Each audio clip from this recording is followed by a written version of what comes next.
प्यारे बच्चों, आज हम बात करेंगे क्लास 10th के लिए जो चित्रकला का पेपर आने वाला है उससे संबंधित मॉडल पेपर की सीरीज में आगे नेक्स्ट क्रम में पेपर नंबर 2 पर जो कि पहला जो है मॉडल पेपर इसके पहले की वीडियो क्लास में बताया जा चुका है। अगर आपने इसके पहले की वीडियो क्लासेस नहीं देखी हैं तो क्लास 10th की आर्ट की जो प्लेलिस्ट है उसमें डले हुए हैं वीडियो, आप देख करके अपना उसको देख सकते हैं, समझ सकते हैं और यूज़ कर सकते हैं। तो चलिए इसी श्रेणी में आगे बढ़ते हैं। जो क्लास 10th के लिए चित्रकला का पेपर होगा आपको पता ही चल गया होगा बच्चों, ये कितने नंबर का होगा, 70 नंबर का होगा।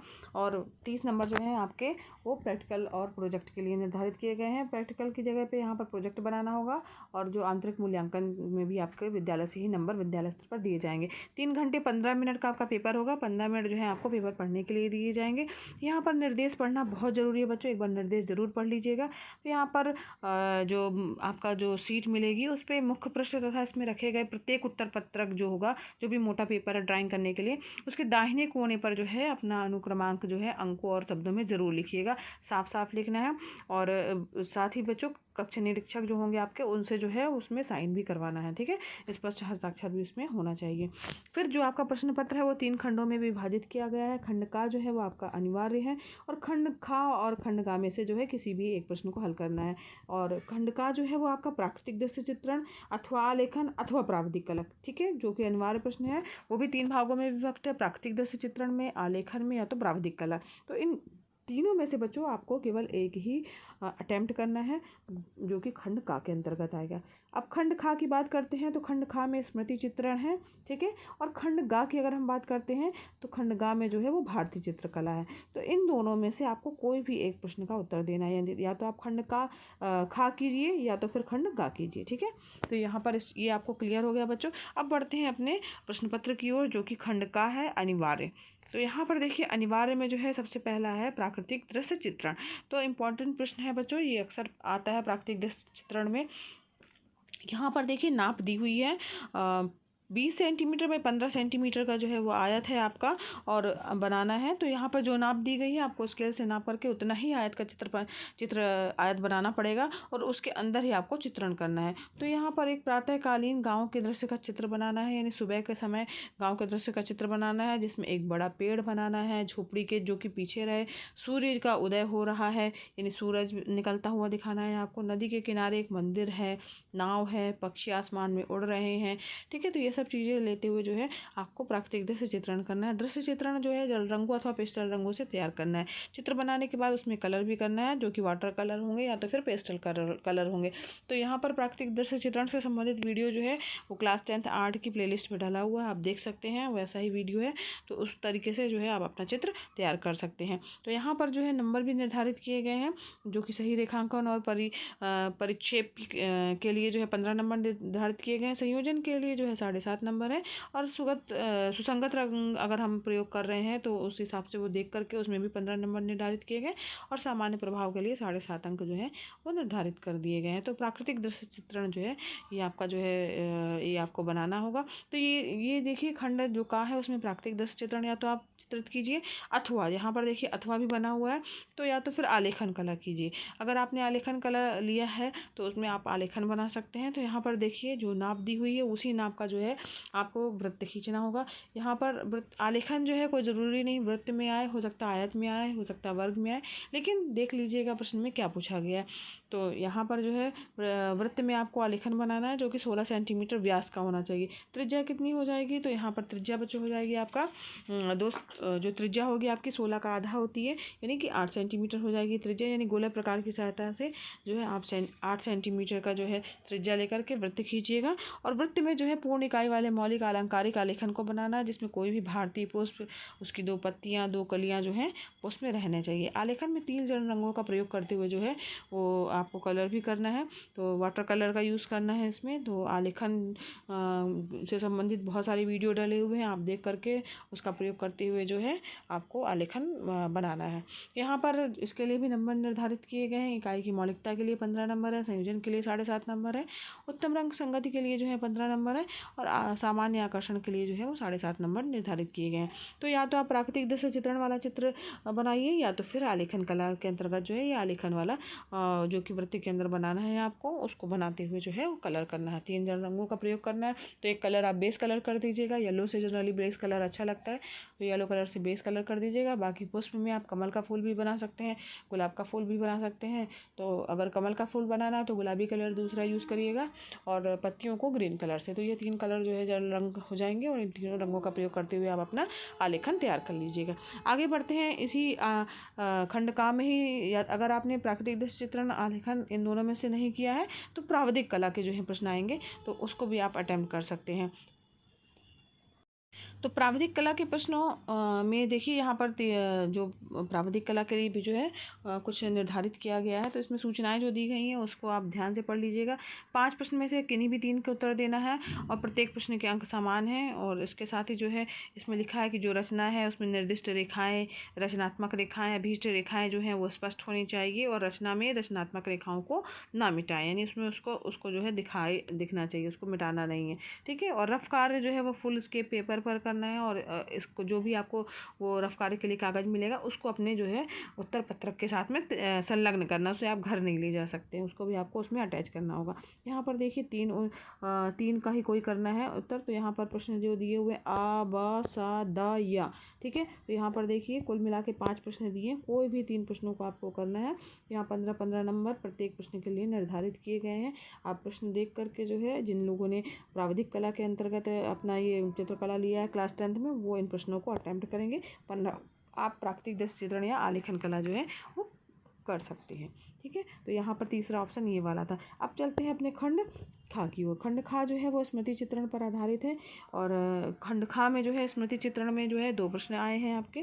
दूसरा प्रश्न जो है वो 2 खंडों में विभक्त है। तो यहाँ पर देखिए आ वाला है किसी एक का, तो एक लिखा है कि ये जो 4 जो है दिए गए हैं, चाहे 2 केला हो, बैगन, मोमबत्ती, घोड़ा, ठीक है। तो इसमें से भी किसी भी एक का जो है स्मृति चित्रण के माध्यम से उसका चित्र बनाना है और साथ ही जो है शेडिंग पेंसिल के माध्यम से जो है उसको शेडिंग करना है। चित्र के लिए इसमें दिया है कि 18 सेंटीमीटर से छोटा ना हो। तो ध्यान दीजिएगा, आप स्केल की सहायता से एक मार्क कर लीजिएगा 18 सेंटीमीटर कितना आ रहा, उतना या उससे बड़ा ही चित्र बनाना है आपको, उससे छोटा चित्र नहीं बनाना है। चाहे आप 2 केला बनाइए, मोमबत्ती बनाइए, बैगन बनाइए या घोड़ा बनाइए, इन सब के चित्र बच्चों चैनल की प्लेलिस्ट में डले हुए हैं। किस तरीके से बनाना है उसको आप देख सकते हैं, किस तरीके से उसमें शेडिंग करना है वो सब भी आप सीख सकते हैं, ठीक है। तो इसके लिए जो है चैनल विजिट कर लीजिएगा एक बार प्लेलिस्ट में। अब यहाँ पर नेक्स्ट है आपका किसी एक का इसमें और स्मृति चित्रण करना है और यहाँ पर चित्र 17 सेंटीमीटर से छोटा ना हो। तो यहाँ पर आपको जो चित्र बनाना है वो 17 सेंटीमीटर से बड़ा ही बनाना है, उससे छोटा नहीं बनाना है। यहाँ पर जो है 4 ऑप्शन दिए गए हैं, तोता, पपीता, सेब, अनार। तो यहाँ पर 4 में से कोई भी एक जो है वो उसका चित्र आपको बनाना है। और आपकी जो शेडिंग पेंसिल है जिसमें आपकी HB, 2B, 4B, 6B, 8B और 10B पेंसिल होंगी, ये 6 पेंसिल का सेट्स है, उसके माध्यम से आपको शेडिंग करनी है। तो इसके लिए भी आप चैनल की प्लेलिस्ट में विजिट कर सकते हैं, उसमें वीडियो डले हुए हैं इसके बनाने की। अब हम बात करते हैं खंड खा के बाद जो है अथवा के रूप में जो आता है अपना तीसरा खंड, जो कि है गा खंड, जो कि भारतीय चित्रकला से संबंधित है। इसमें बच्चों भारतीय चित्रकला से जो संबंधित प्रश्न रहेंगे, या तो आप खंड खा कीजिए या तो फिर खंड गा कीजिए। तो 2 ऑप्शन है। तो अगर आपने खंड खा किया है तो आप खंड गा छोड़ सकते हैं, अगर आपने खंड खा छोड़ा है तो आपको खंड गा करना होगा। अब यहाँ पर भारतीय चित्र इसमें देख लेते हैं कौन कौन से प्रश्न आएंगे। तो यहाँ पर देखिए इसमें तीसरा जो है प्रश्न है आपका, तीसरा खंड जो है भारतीय चित्रकला से संबंधित है। पहला प्रश्न है भारतीय चित्रकला की किन्हीं 5 विशेषताओं का वर्णन कीजिए। इससे भारतीय चित्रकला से संबंधित जितने भी प्रश्न हैं बच्चों, इसके जो है वो वीडियो डले हुए हैं, आप उनको देख करके अच्छे से उन क्वेश्चंस को याद कर सकते हैं। अक्सर वही ही क्वेश्चन रिपीट होते हैं, तो उसको आप ज़रूर कर सकते हैं। ज़्यादा क्वेश्चन नहीं है, उन्हीं में से क्वेश्चन हमेशा आते हैं और वही प्रश्न है, तो उसको जो है आप देख करके याद कर सकते हैं। तो यहाँ 5 विशेषताओं का वर्णन करना है आपको। अब यहाँ पर आगे बढ़ते हैं नेक्स्ट। इसके बाद अथवा दिया हुआ है। अथवा में बच्चों दिया हुआ है यहाँ पर भारतीय चित्रकला में रेखाओं का प्रयोग और महत्व लिखना। तो ये भी जो है प्रश्न जो है वो चैनल की प्लेलिस्ट में डाला हुआ है, तो आप देख लीजिएगा, आर्ट की प्लेलिस्ट में है। इसके बाद देखिए निम्नलिखित, तो यहाँ पर 2 प्रश्न तो आपके हो गए 15-15 नंबर के, जो कि अथवा में है। तो इसमें से कोई भी एक जो है प्रश्न आपको करना है। इसके बाद जो है जो इसके बाद जो है वो ऑप्शनल वाले विकल्प वाले प्रश्न हैं, तो जो कि 10 नंबर का है आपका। और ये विकल्प वाले प्रश्न अक्सर रिपीटेड होते हैं, इससे संबंधित भी पूरे वैकल्पिक प्रश्नों का वीडियो है, वो उसको देखेंगे तो आपसे ये प्रश्न जरूर से बन जाएंगे, क्योंकि वही प्रश्न लगभग जो है हर साल जो है वो रिपीट होते हैं। तो यहाँ पर देखिए, चलिए आगे बढ़ते हैं, प्रश्नों को देखते हैं और उनको हल कर लेते हैं। यहाँ पर पहला है, समबाहु त्रिभुज का प्रत्येक कोण होता है। समबाहु से तात्पर्य है जिसकी तीनों भुजाएं बराबर हैं। तो तीनों भुजाएं बराबर हैं और तीनों कोण भी बराबर होते हैं, क्योंकि त्रिभुज के तीनों कोणों का योग कितना होता है, 180 होता है। 180 में 3 भुजाएं हैं तो 3 से भाग देंगे तो प्रत्येक कोण कितना आ जाएगा आपका, 60 डिग्री का। ठीक है, तो यहाँ पर इसका सही विकल्प जो है सा होगा, 60 डिग्री का होगा।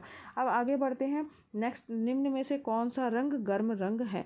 यहाँ पर देखिए गर्म रंग की बात आ रही है, और यहाँ पर ऑप्शन में हरा, नीला, लाल, पीला ये दिया हुआ है। लेकिन इसमें से ध्यान दीजिए कि जो गर्म रंग की बात है, तो चूँकि आग कैसी होती है, गर्म होती है, उसका रंग कैसा होता है, लाल होता है। तो गर्म रंग यहाँ पर लाल होगा, यहाँ पर सा वाला विकल्प जो है आपका सही होगा। ठीक है, नेक्स्ट जो है अगला प्रश्न है आपका, तीसरा प्रश्न है, लोक शैली के चित्रकार थे। तो जो लोक शैली थी बच्चों, उसके चित्रकार जो थे वो यामिनी राय थे। तो यहाँ पर आ विकल्प जो है ये सही होगा। ठीक है, इसके बाद है अगला प्रश्न है आपका, चौथा प्रश्न है, मुगल चित्रकला का कार्यकाल कौन सा था। यहाँ पर देखिए आ बा सा दा में जो 4 अलग अलग जो है वो सन दिए गए हैं। तो यहाँ पर चौथे का जो है यहाँ पर बा वाला विकल्प जो है सही है। 1550 से लेकर के 1806 ईस्वी तक जो है वो मुगल चित्रकला का कार्यकाल था। ठीक है, अब इसके बाद लिखा है, किस चित्रकार को नोबेल पुरस्कार से सम्मानित किया गया है। तो यहाँ पर आपको पता ही होगा, रविन्द्रनाथ टैगोर जी जो हैं उनको नोबेल पुरस्कार से सम्मानित किया गया है। ये क्वेश्चन इंपॉर्टेंट है, अक्सर हर बार जो है ये आ ही जाता है। तो यहाँ पर जो है सा विकल्प सही होगा, रविन्द्रनाथ टैगोर। अब यहाँ पर देखिए छठवां प्रश्न है, निम्नलिखित में से किसे पद्म विभूषण से सम्मानित किया गया है। तो यहाँ पर देखिए 4 ऑप्शन दिए गए हैं, यामिनी राय, संसार चंद्र, नंदलाल बसु और अमृता शेरगिल। तो यहाँ पर जो है संसार चंद्र जो है उनको पद्म विभूषण से सम्मानित किया गया, बा विकल्प आपका सही होगा।